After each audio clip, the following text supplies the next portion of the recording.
Hello, our ORMA community. We are starting our live stream on Facebook and soon to welcome our Zoom participants in. If you are coming in from Western or Central Mass, welcome, welcome. And Greater Boston, North Shore, down the South Coast where I am, welcome to tonight's Q&A with Tanisha Sullivan, Secretary of State candidate.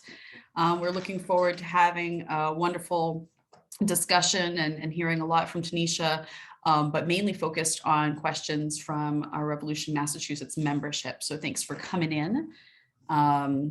As we get going in the next couple of minutes, we will be sure to give you some updates on what's going on in ORMA. This is one of several Q&As with our candidates for state office. So we're so happy that folks have been tuning in after the event, coming to the events. There's so much going on, and really your activism is at the core of keeping ORMA strong and doing the advocacy that we need to do to get those priorities pushed through our state system. So thank you for joining us tonight.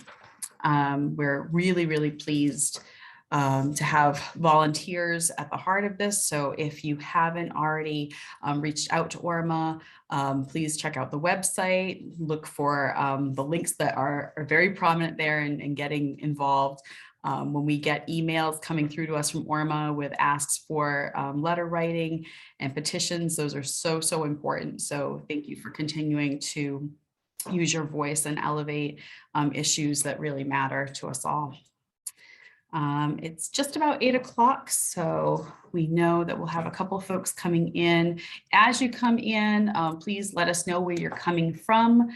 We always like to see the diversity of the membership around our great state. I'm Amanda. I come to you from our Revolution of Greater Fall River.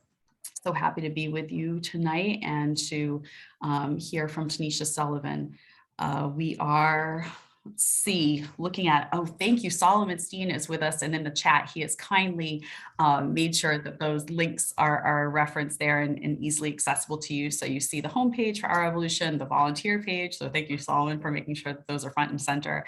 And then of course the donate button for making sure that the all the outreach that we're doing and the advocacy work is supported. So that's always essential. Hey, Betsy from Cape Cod and Brewster. I will be there in a couple of weeks at Nickerson State Park. So I'm really excited to see you coming on down. So beautiful over in Brewster, though not as warm as we need it to be, not yet, right, Betsy? So as we're waiting for a few more folks to come in, hello to the folks on Facebook Live. Thank you so much for coming on down and joining us. We will be here for just about an hour. So we are very fortunate to be able to have time to ask questions from the membership and make sure that as Tanisha is campaigning ahead of the convention, that you can hear from her and spread the word, and hopefully your questions will be one of the ones that we get to ask. The chat will be monitored, so please be aware that as you're putting questions in, we'll try to filter those right through. So as I said before, thanks, Betsy. Yeah, I'd love to get together down in Nickerson, so we'll see if I can find your email. So I'm Amanda Huggen-Moretti. I come to you from our Revolution Greater Fall River, and we're going to get started in just a minute, making sure that folks have a moment. In just a moment, I just want to kind of make sure folks know once more, if you're just tuning in, that this is our question and answer with candidate for Secretary of State tonight. That's Tanisha Sullivan, and she's seeking the endorsement of our Revolution. So those who are watching today live, those who are watching in the coming days, this is a great opportunity for us all to hear from Tanisha. The forum is recorded and available on the Our Revolution Massachusetts Facebook page, as well as on the YouTube channel. Okay. So Martha, I'm just going to pass the baton over to you. Martha Carshare of the Our Revolution in Jamaica Plain will give our invocation this evening. Thank you, Amanda. We recognize that we meet this evening on lands taken from Indigenous people, many of whom sit on land unceded to colonial powers despite attempts at the erasing of their way of life. We affirm our solidarity with Indigenous peoples such as the Anishinaabe collection of North American tribes, as well as with our more local brothers and sisters, tribes such as the Massachusetts, Mashpee, Pocumtuck, Wampanoag, and Narragansett peoples. We recognize that we live within the American capitalist system founded on slavery, a system that established a legacy of violence and selfish acquisition that includes mass shootings, racism, sexism, homophobia, transphobia, support of oppressive foreign governments, and economic inequality. We endeavor to create a culture that recognizes that everyone should have a right to healthcare, affordable homes, and clean water. We recognize that we are all part of one earth and shared ecosystems. What happens in the Brazilian Amazon, India, China, or other parts of the world we may never visit affects us all. Through forums like this one, we endeavor to educate the public on these complex issues and their power to stop damage to land, water, and life. We seek constructive solutions regarding a new way forward towards sustainable renewal. Martha, thank you very much for offering our invocation. As we begin, I just want to make sure everyone is aware, as we often will remind you, that our revolution is organizing a grassroots political organization to challenge power and to prioritize the needs of all needs on the planet. We are building a statewide movement fighting for economic, racial, social, sexual, gender, and environmental justice for all. ORMA can't educate people about our endorsed candidate or advocate on issues without your participation. So we run on the efforts of volunteers and contributions of donors. So that's all of us that are watching, and also the folks that you're reaching out to. Take a moment to volunteer, make a donation, check the links in the chat. So Solomon has put those links up there. So please volunteer, donate, and spread the word. Okay, as we move in, just want to make sure that we introduce our wonderful volunteers that are helping to introduce the Q&As. We're getting questions from our Revolution members, Robin Bergman of Our Revolution Arlington and Martha Karcher of Our Revolution Jamaica Plain and the Jamaica Plain Progressives. So they will be presenting our questions this evening. And the last thing I'll share before I get out of the way is a little intro, a little bit about Tanisha Sullivan. Tanisha was born in Boston and raised in Brockton. After attending Thayer Academy in Braintree, she graduated from the University of Virginia with a degree in government. She then attended Boston College, where she obtained both her JD and MBA. Tanisha has practiced law in large firms and life sciences companies in Greater Boston and New York City. From 2013 to 2015, Tanisha served as Chief Equity Officer in the Boston Public Schools. In 2017, she was elected to serve as president of the Boston NAACP, and there she led the organization in its fight for racial, economic, and social justice with a data-driven and solutions-oriented framework. As a civil rights organization, the NAACP makes voting rights a priority, and Tanisha has led efforts to expand access to the ballot box and make our communities more representative. Tanisha, you have 2 minutes to give us an introductory statement, and then at the end, there'll be another 2 minutes for a final statement. Welcome. Thank you so much for the opportunity to be with you tonight in community. To talk about what I believe is one of the most important offices in our democracy, and that is the office of the Secretary of the Commonwealth. I am Tanisha Sullivan. I'm running for Secretary of State. I believe this should be the Chief Democracy Office at a time when our democracy is, in fact, in crisis. It is critically important that we have courageous, inclusive, visionary leadership that is deeply committed to ensuring that we are not only fighting to protect our democracy, but that we are fighting to advance a diverse democracy. Friends, that's something that's never been done before. A diverse democracy, one where regardless of who you are, where you come from, you have the opportunity to truly realize all of the promises of freedom, justice, and equality that this country has made. The Secretary of State is the Chief Elections Officer, the Chief Information Officer, the Chief Corporations Officer, the Chief Securities Regulator. It is critically important that in this moment, we have a Secretary of State who is not just focused on the transactional, administrative, and bureaucratic aspects of this role, but is deeply committed to using this office in the fullness of its power to help us realize a strong, vibrant, expansive democracy that advances economic, racial, and social justice for all people. I believe that is truly possible, but only if we are willing to do the work together. Thank you so much for the opportunity to be here with you tonight. I look forward to a robust dialogue. Thank you so much. I'll pass it on over to Robin and Martha.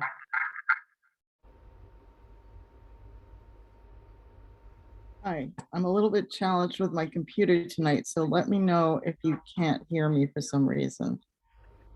Good evening.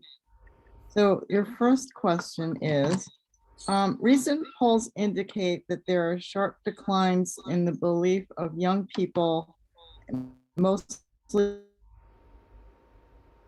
about the commitment of the Democratic Party to deliver on promises to better their lives.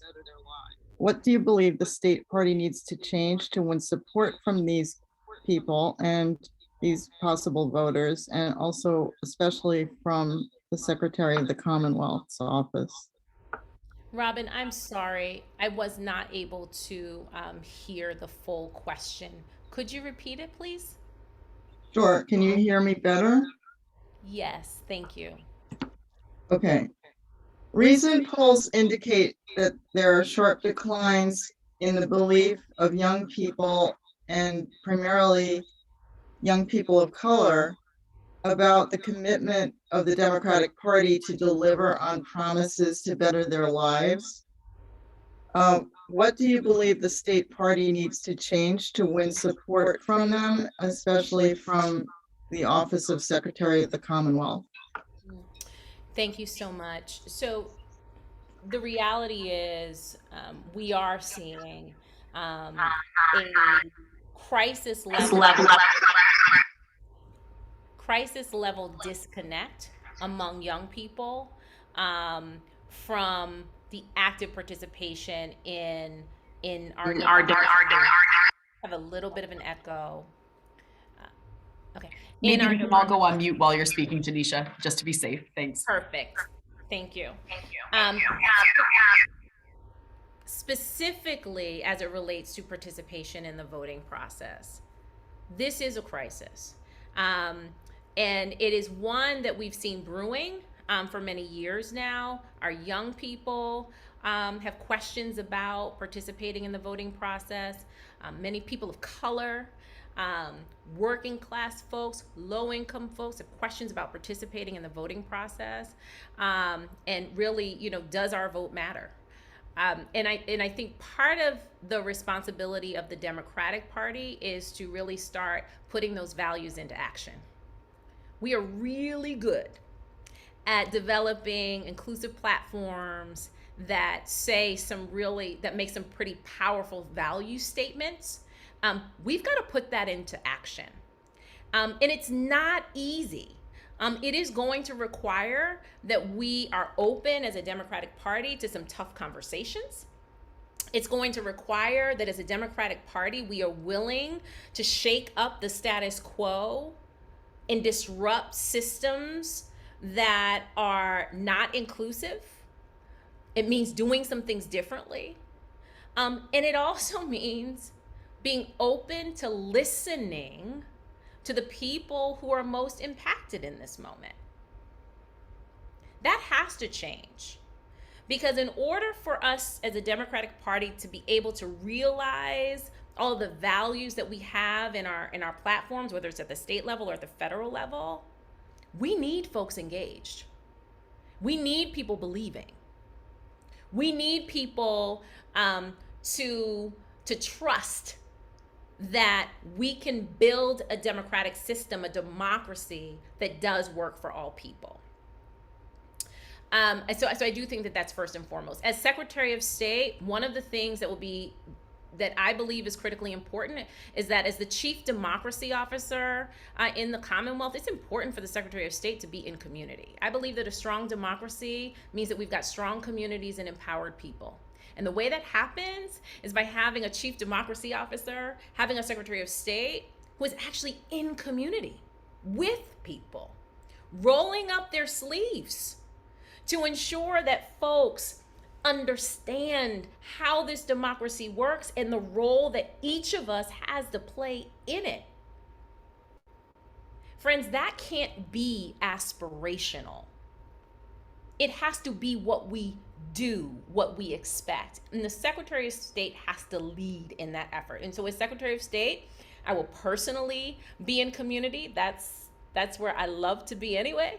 But I'm also going to make sure that the office has a consistent presence in community, working with community-based organizations, not just on election days or around election day, and not just around census season, but active, consistent presence to help build relationships and instill that lead to greater trust that hopefully will bring more people back into the system.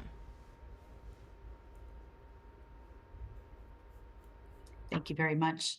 Martha's got the next question. So one of my great loves is ranked choice voting, for which I advocated ferociously when there was a referendum on the topic. And so my question, first off, even though it's down the line, is do you support ranked choice voting? And if so, how would you facilitate towns and cities' adoption of ranked choice voting? Yes, yes, yes. I had the honor of serving as one of the co-chairs for ranked choice voting here in Massachusetts as a campaign. I was honored to be one of the original 10 signatories to get the question on the ballot. I am an enthusiastic supporter for what ranked choice voting can mean for, again, a more diverse, sustainable democracy. And very disappointed, of course, that we weren't able to get it across the finish line. It was a tough question during a pandemic year. That said, we've got some great models in Cambridge and in Amherst, so local models of where ranked choice voting is working and has worked at the municipal level. As Secretary of State, I'm not only going to encourage municipalities to explore and consider voting flexibilities like ranked choice voting at the municipal level. I hope to encourage democracy innovation at the municipal level writ large, right? I do think it is important for us, again, as a basic premise, in our quest to build and advance a diverse democracy. I think it's important for us to continue to encourage there to be innovation and exploration in the space. Okay. And I think our municipal level, the local level, is one of the best places to do that. And so, yes, ranked choice voting, I'm a huge supporter. I will, as Secretary of State, continue to advocate for its adoption at the municipal level, and I haven't given up hope that we'll get it here in Massachusetts at the state level one day. Thank you so much. Robin? Hi, so this is something I've thought about, and this is a question from Betsy, who's in the audience. Is there any way that the Secretary of State can help change the timing of primaries in Massachusetts? I'm not going to read the entire question because it's long, but basically, as you know, our primary is not until September, which means that once the candidates win the primary, there's very little time for the general election. And there's all kinds of problems because of the timing, including, you know, it runs right up against Labor Day often, students barely getting back from home and summer vacations to go back to college. So there's all kinds of problems with the timing. So what would you do about this? Wow, there's a lot in that question. So first and foremost, I do believe that the entire elections calendar needs to be revisited. I think that that we need to be more thoughtful about when our elections are scheduled. Primary elections, general, obviously primary elections, sorry, town elections, municipal elections. I believe we've got to look at the whole calendar. What our goal should be on the issue of voting rights and access and the advancement of voting rights and access should be to work to break down all barriers to access. And that includes the timing of a primary, for example. The day after Labor Day, some have even said is kind of soft voter suppression, if that's a thing. It is the least ideal day out the gate. It reduces the opportunity for students to participate in voting. The question earlier, Robin, about young people and their disengagement. We've got a voter cutoff a registration deadline currently in Massachusetts that is mid-August, before most students even get to campus. So I do believe, writ large, we should be reviewing this calendar and ensuring that it is maximized for the greatest opportunity for voter participation. Why does that matter? It matters because, take 2020, for example. Massachusetts, you'll hear, had some of our highest voter turnout rates overall in 2020. That was primarily because people could vote by mail, something that we're still fighting for in Massachusetts permanently. But nevertheless, we had one of the highest voter turnout rates in 2020 overall. But when you disaggregate the data and start to look at voter participation rates in some of our communities of color, in our working class communities across the Commonwealth, what we see are deep voter participation gaps. Okay, I do believe that we've got to do more, again, to ensure that we are working to increase voter participation for all voters. If you are registered to vote, we need to if you're registered to vote, if you're eligible to vote, we should be doing all we can to ensure that you can actually cast that ballot. Thank you very much. So I'll ask a follow-up question. To maximize turnout and reduce the cost of election administration, would you support efforts to move all regularly scheduled Massachusetts elections to be held in even-numbered years? Can you state that again, Martha, please? To maximize turnout and reduce the cost of election administration, would you support efforts to move all regularly scheduled Massachusetts elections to be held in even-numbered years? Yeah. So this is a great question as well, and it does get to voter participation. So a few things that I want to share here. One, yes, I think that's a conversation we've got to have. We need to do something about the elections calendar. Okay, if for us here in Massachusetts, it is important to increase voter participation, we have to start doing some things differently. We can't keep, you all know this, right? We can't keep doing it the same way, expecting a different result. And so, yes, I think that we should have on the table exploring kind of what our elections calendar looks like. Here's what that would mean. Currently, currently, our municipalities for municipal elections are pretty much on their own when it comes to, voter education and awareness about when municipal elections are. On their own. They've got to figure out how to pay for it. Okay. If we were to move municipal elections in alignment with state elections, state elections, then that could, that's one way to help ensure that municipalities, regardless of where they are, so we're talking about Worthington and we're talking about New Bedford. okay, regardless of where they are, will have the support of the state in ensuring that voters are educated about when an election is and where they can show up to vote. That's critically important when you look at some of these municipal elections where we have 10% voter turnout, 14% voter turnout. Yes, it's something that I think that we should explore. And I would welcome the opportunity to have a robust dialogue and debate about the pros and cons of that type of shift.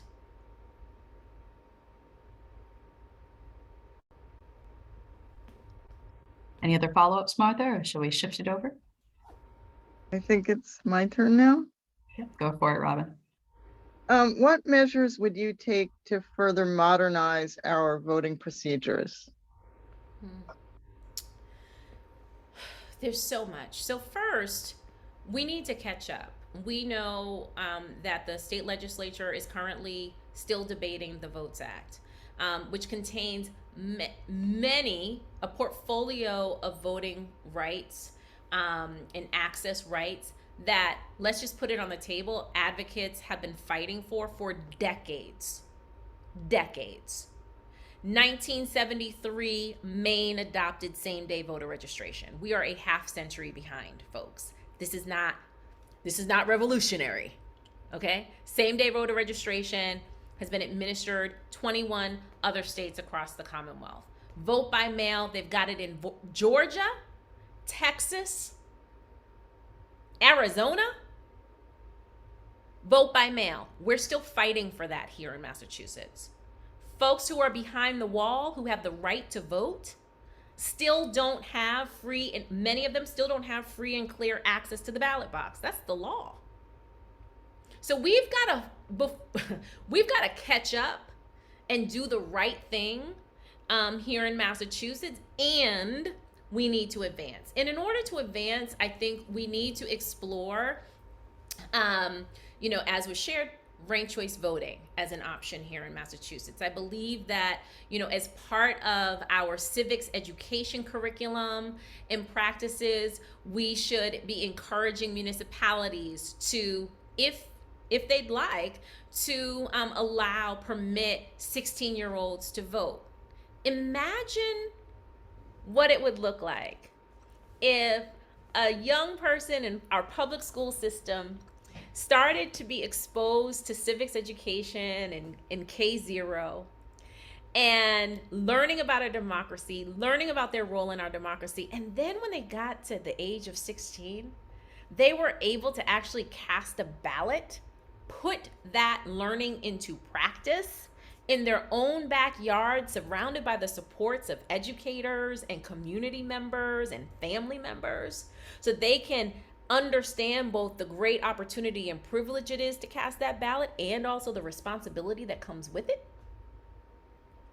I think that's important, but that's the type of work, that advancement work, that I think should happen at the local level. I believe on the advancement front, Massachusetts is perfectly positioned to be a beacon in our country on the matter of advancement of voting rights. So in addition to being intentional about the work at the municipal level, I think we need to ensure that folks that we're having conversations and exploring making election day a holiday.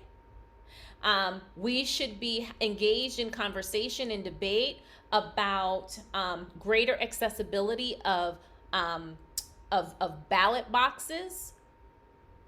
We should be engaged in more conversation and in debate about our early voting season, as I like to call it. I think that there are many ways in which, again, going back to the principle and the value that I hold dear of ensuring that for every eligible voter, we should be working to tear down barriers to access to that ballot box. One last point, and it's the last point, but it's a critically important one. As part of this conversation on accessibility, we cannot forget our disability community. Okay. it is important that we are working to ensure that members of our disability community also have access to the ballot, independent access to the ballot box. Today, because we don't have vote by mail, if you want to access a ballot, and you're in the disability community, you have to affirm every time you're requesting a ballot, an absentee ballot, that you are disabled. Why? Another reason for vote by mail. It is critically important that our elections machines are accessible to members in our disability community. Again, friends, we're working to build a sustainable, diverse democracy. And so every aspect of our processes and our structures, we've got to be intentional about ensuring that they are accessible for all of us. Thank you very much. Martha? So switching themes, the Secretary of State is responsible for the state seal. The seal was created in 1898 and depicts an Indigenous person. Indigenous people have fought for a change in the seal for 5 decades. In January of 2021, Governor Baker convened a committee to study the issue. The committee was to report back this last October. Currently, the report is expected in about 9 months. Do you believe a change in the seal is needed? Explain why, and if you favor a change, what can you do as Secretary of the Commonwealth to speed up the process? Yes, I do support the change, and it is unfortunate that it's taken 50 plus years for us to get to this point in Massachusetts. And I believe it is because we have not had a chief democracy officer. We haven't had, I think, as a Commonwealth, intentionality around building a diverse democracy. Because if we had, we would have been more mindful of what our seal is saying about who we are, right? And we would have engaged in these conversations about whether the seal is actually reflective of the values that we hold today. I'm a firm believer that we have to be strong enough and believe in the strength of us as Bay Staters to face our past, while at the same time remain hopeful about what we can build together in the future, and intentional about the actions that'll get us there. The Secretary of State is responsible for our, as you mentioned, our seal. It's also responsible for our historic archive. It's responsible, the office is responsible for the history of the Commonwealth. How it's preserved, how it's told, how it's recorded, how we see ourselves now that will shape how we're viewed in the future. This is a critically important role, Martha, that a lot of people don't realize the Secretary of State has. And so as Secretary of State, I look forward to the opportunity to not only help ensure that that the commission has what it needs to present a recommendation on a new seal in short order so we can get this done, but that we're looking at the fullness of our history, looking for ways to ensure that it is as accurate as possible, looking for ways to ensure that the way we're telling, the way that we're recording what's happening in this moment is accurate so that it can be used for future generations. And ensuring, most importantly, that whether we are examining and considering a seal, examining and considering our historic archives, whether we are curating the Commonwealth Museum, that we have diverse perspectives and experiences around the table that are reflective of the rich, dynamic diversity that exists here in Massachusetts. That is not passive work. That requires active engagement, a love for our people, and a deep passion for equity and inclusion. Thank you so much. Robin? Hi, so changing subjects a little bit. As you know, a few years ago, we passed automatic voter registration here, but I hear that it has not been fully implemented. What will you do to fix that? So our automatic voter registration here in Massachusetts, I believe, should be an opt-out, not an opt-in, meaning that we do the work, that the Secretary of State's office does the work on the front end to ensure that folks are eligible to vote, and you're just automatically registered unless you say that you don't want to be registered. I believe that's the way it should work, versus individuals having to opt in, saying, yes, I want to vote. If we are going to cultivate a culture of civic participation, then our systems should be supporting that. And that includes truly automatically registering people to vote, which was the intent of the 2018 law, the 2014 law that was not effectively implemented. That said, I believe that we should have more opportunities for folks to be registered to vote, whether it is, at the Registry of Motor Vehicles, or it is, anytime someone is accessing a government benefit or service, there should be some form of automatic voter registration. We should also be looking for ways for our returning citizens to be able to be automatically registered to vote as part of the re-entry process. So I do believe that there's more that can be done there.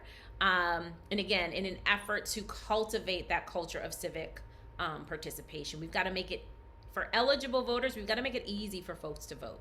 Easy for folks to be registered. Thank you very much. Martha? So I'm going to jump to a question that Amanda put in the chat. I think it's an excellent one. How could the office and position of Secretary of State in the Commonwealth be leveraged in ways that have been neglected? Oh, there are a lot of ways. So, first, I think it's important for folks to know that I believe that this office must be transformed from one that is solely focused on being transactional, administrative, and bureaucratic, into an actively engaged partner in our democracy. Okay. And what that requires is, in every aspect of its portfolio, for the office to do more by way of policy advancement and initiative establishment, to help ensure that it is at every turn advancing democracy. Let me give you a couple of examples. Let's take the census, for example. We know it happens every 10 years, okay?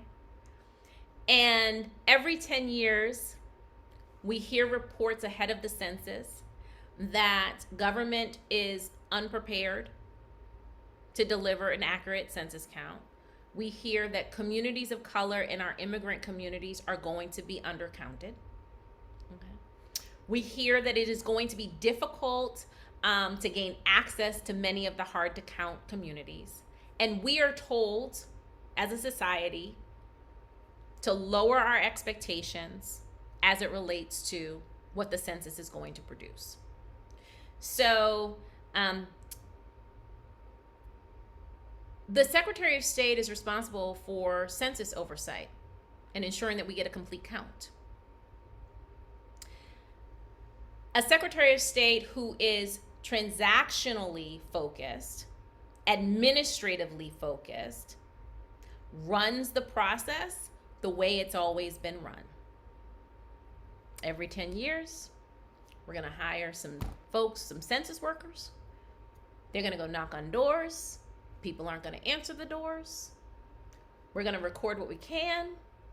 And we're going to announce, folks, we've got an undercount that we could predict, where we could predict which communities were going to be undercounted. That's transactional, that's administrative. Opportunity means, as Secretary of State, I know the census is coming every 10 years. I know the communities that are consistently undercounted. I understand that many of those communities, BIPOC communities, immigrant communities, low-income communities, have a very fragile relationship with government. So as Secretary of State, an engaged Secretary of State, what I intend to do is ensure that our office is present in community, showing up in community, not just when it's time to take census, but consistently building relationship that instills trust, so that when it's time, it helps to educate our communities on the different aspects of our democracy, including our census, so that when the time comes for us to, when the census comes in the mail, folks are more apt to respond to it, which lowers the need for us to knock on doors. But if we do end up having to knock on doors, folks get to say, oh, Tanisha, hi, I know you, and are more likely to complete the census. That's the difference between having an office that just says, okay, every 10 years we're pushing the paper, and an office that says, you know what? This is democracy in action. What can we do differently? We don't want an undercount. What can we do differently to ensure we don't have an undercount? Let me give you one more example. The Secretary of State is responsible, chairs the Historical Commission, which is responsible for the issuance of historic tax credits. Over $1 billion in tax credits, friends, have been allocated. That was B. Again, a process that is very transactional in nature. First in, first out. That's it. Historic tax credits are not only used to help finance historic preservation in municipalities and our local communities, but historic tax credits are also used by developers. They're used by developers to help finance real estate development deals. What would it look like if you had a Secretary of State who advocated for a process that gave a priority review to development that was committed to affordable housing,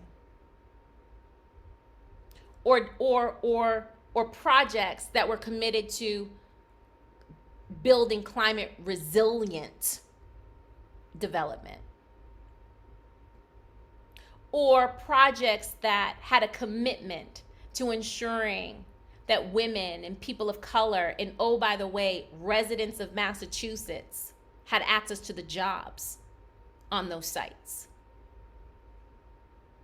That's the difference between transactional, we're just getting the paper in and out, first in, first out, and a Secretary of State who understands the critical issues facing Massachusetts: a housing crisis, a climate crisis, a diversity, equity, and inclusion crisis, and is looking for ways to help impact positively those issues.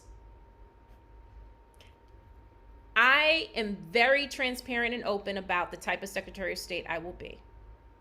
I am going to be an actively engaged Secretary of State, working to ensure that this democracy is working for all of us, and that this office is within the sphere of its power and authority, doing all it can to think about proactively the ways in which we can help tackle many of the great societal challenges facing the Commonwealth.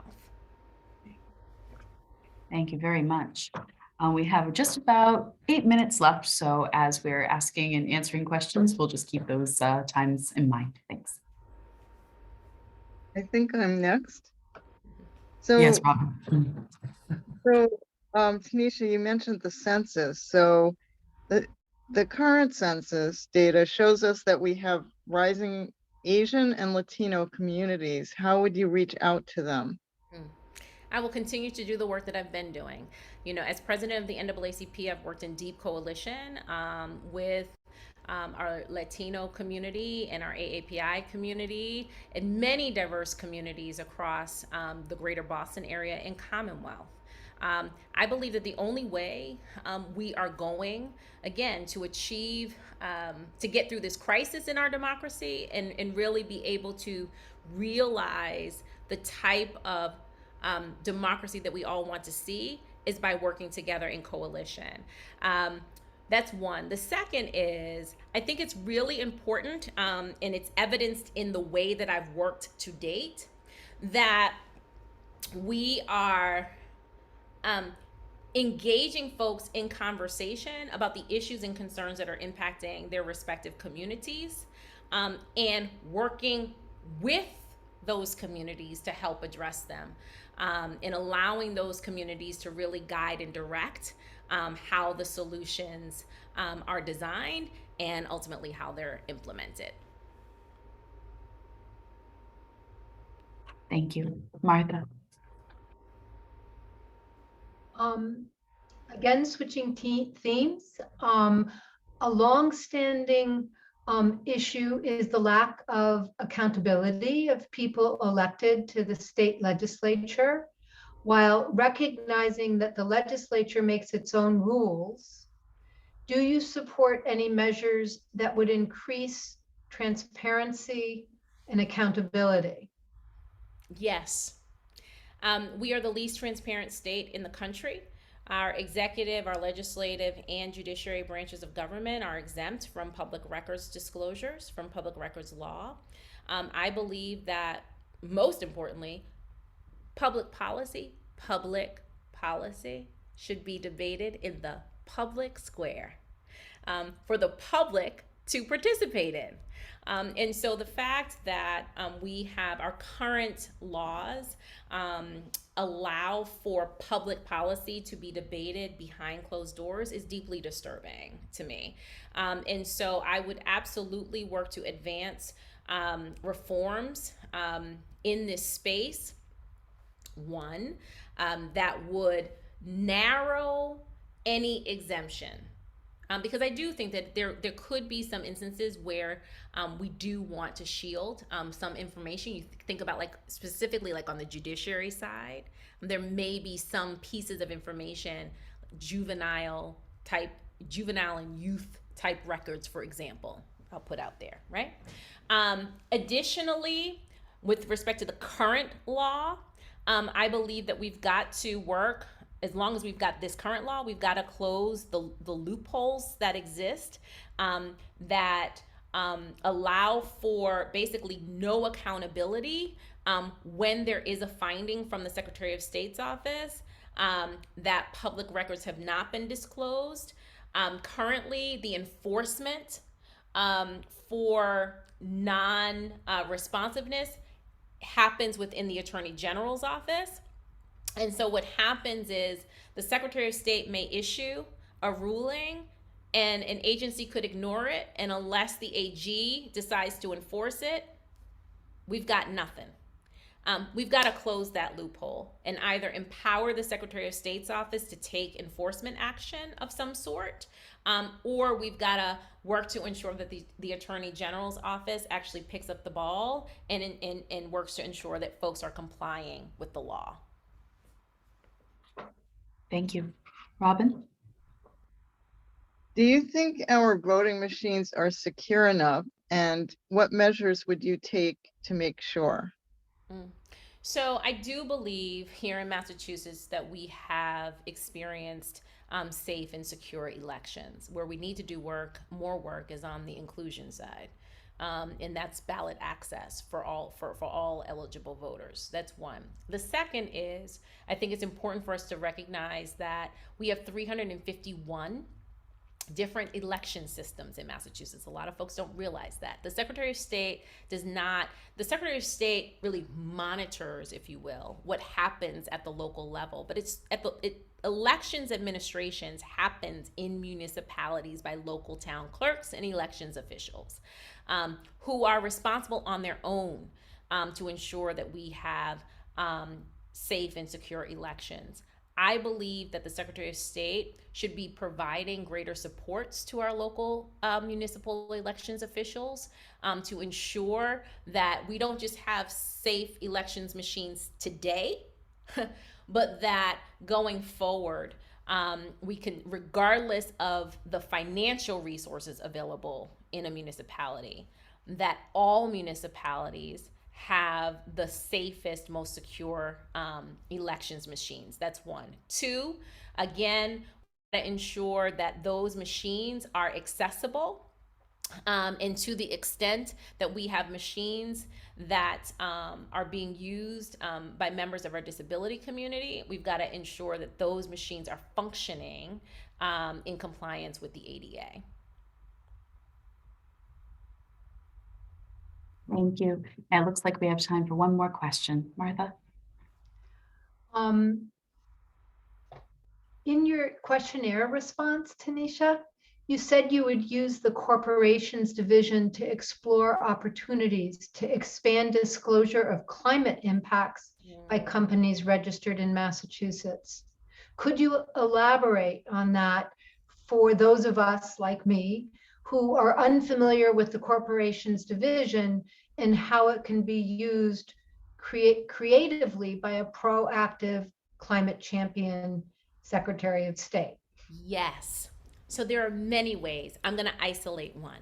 So here in Massachusetts, we recognize what are called B Corps, benefit corporations. So you can register as an LLC, you can register as a C Corp, an S Corp, and then we've got B Corps. B Corps, benefit corporations, are entities that make an ESG commitment, a commitment to certain standards in environmental and social, related to their environmental, social, and governance structures, okay, and work. Currently, Massachusetts is one of a few states that recognizes these types of businesses. These businesses state at registration that they're going to do all of these things related to environmental justice, for example. I believe that the Secretary of State's office has a real opportunity to not only ensure that those companies who have this really prominent designation actually deliver on the commitments that they've made through reporting, and ensuring that the reporting is robust, ensuring that the reporting really gets to impact, not just aspirational ideals, but tell us what you've done.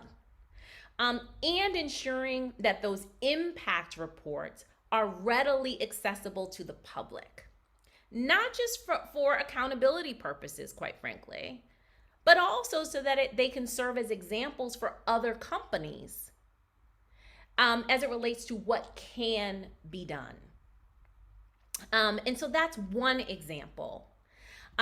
There are also other ways that the Secretary of State could, through the registration process for all companies, create opportunities for voluntary disclosures about not only their work to advance climate justice, but also their work in the diversity, equity, and inclusion space, for example.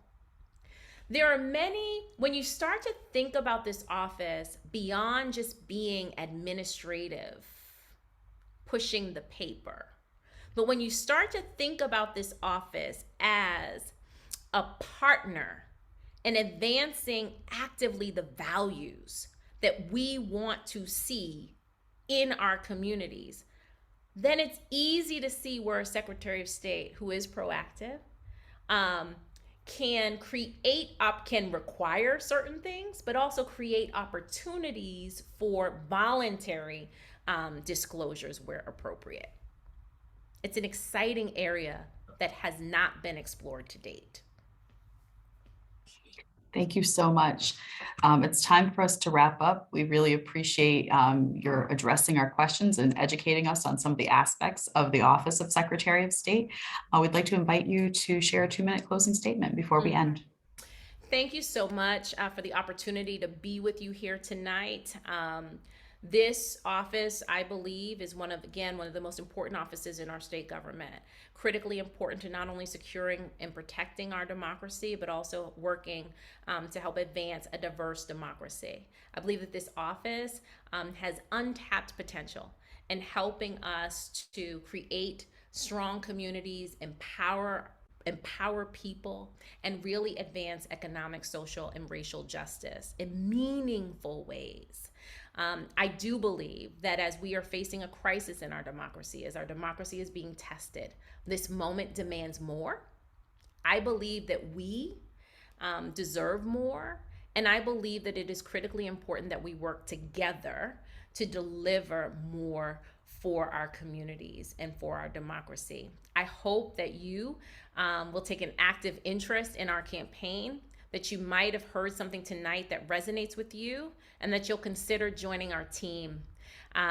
You can reach us at TanishaSullivan.com. You can also follow us on social. The handle is at Tanisha, Tanisha, the number 4MA. You can find us on Twitter, IG, and Facebook.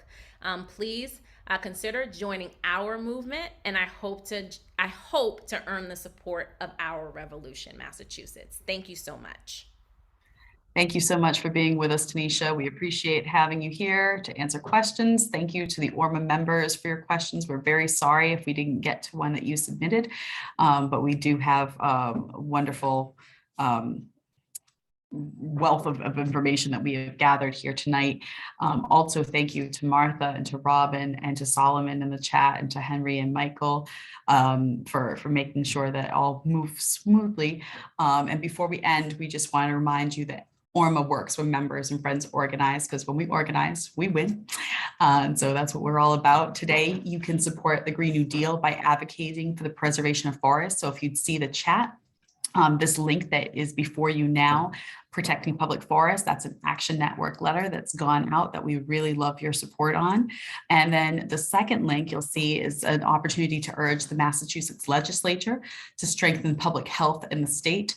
Maybe known to you, but just in case anyone doesn't, despite our reputation in Massachusetts of having quality healthcare, 2019-2020 survey revealed that 10% or more of students in public kindergarten programs were missing vaccinations. So no exemption on file. And so we could do a little bit more there to tighten up our public systems there. So please do consider that. And finally, before we sign off, we'll just appreciate all the folks that have been here, that have showed up, and then who are watching in the coming days to get active. So thank you very much for being with us. You can share. Thank you for sharing questions, spending time, watch the interview, please share it. And when we organize, we win. So thanks all for being with us tonight.